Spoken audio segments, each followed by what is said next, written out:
多謝主席。假難民問題咧已經困擾咗我哋香港好多年啦。由2014年咧實施呢一個統一嘅審核機制，去到舊年為止啦，政府已經咧收到成27000幾宗嘅免遣返申請。咁但係符合資格嘅咧，竟然淨係得咧350幾宗，大概咧只係得1%。即係話咧留低嗰99%咧2萬幾宗，全部都係假難民。每年政府淨係用喺審核申請處理上訴法律援助等等咧，都要使超過成11億。10年嚟已經浪費我哋納稅人100幾億啦。我哋納稅人嘅錢點解唔係用嚟幫翻我哋自己香港人，而係嘥咗喺呢班假難民身上呢？呢班假難民嚟到香港之後，除咗用咗我哋大量嘅公帑之外，仲要嚴重咁樣破壞我哋香港嘅治安。咁多年嚟，涉及超過5000宗，包括強姦、販毒、殺人、搶劫等等嘅嚴重罪行，犯罪率足足係我哋香港人嘅10倍。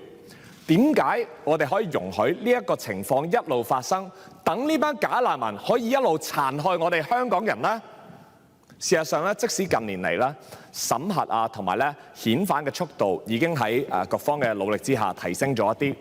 但係依家仲有成15800個免遣返申請人繼續係就嚟喺香港嘅，淨係舊年1年就有成2814個人提出咧新嘅申請，仲多過我哋遣返咧嘅數量2219個。點解我哋嘅制度容許呢一班假難民可以不停咁樣使用司法覆核同埋上訴去拖延遣返？搞到滯留嘅假難民越嚟越多呢？其實為咗解決假難民嘅問題，我哋政府係咪可以考慮收緊司法覆核同埋上訴嘅准許門檻，加快遣返呢一班假難民嘅進度呢？另外有一啲犯咗事嘅假難民，佢坐完監之後呢，又走翻出嚟，之後又再犯事又再打黑工咁樣，政府係唔係可以修改法例，繼續容許呢去羈留呢一班危害我哋社會嘅假難民呢？其實為咗打擊假難民呢，澳洲政府咧一早就推出咗一個叫 Operation Sovereign Borders 嘅政策咧，係透過快速遣返機制咧，有效咁樣遏止咗大量嘅非法咧嘅入境人士，甚至乎咧係落實咗禁閉營，從嗰個源頭嗰度咧係消滅呢一班咧假難民去做黑工嘅誘因。咁點解我哋香港係咪都可以做得到呢？我哋仲要俾多幾多機會呢一班假難民呢？主席。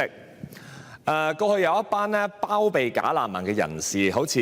以前個立法會議員張超雄假難民之父咁啦。佢成日就話假難民係一個偽命題嚟嘅，數量唔係好多，要保障佢哋嘅人權。但係子敬想喺度反問一下，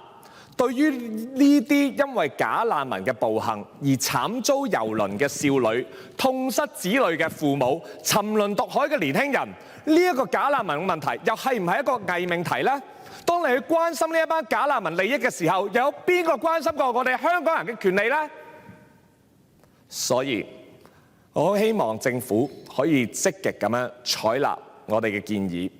提高司法覆核嘅門檻，加快遣返嘅程序，加強拘留假難民犯罪，甚至乎設立禁閉營，從源頭減少佢哋嚟香港嘅誘因，令到呢個問題可以真正咁樣得到解決，等我哋香港市民嘅權益可以得到真正嘅保障。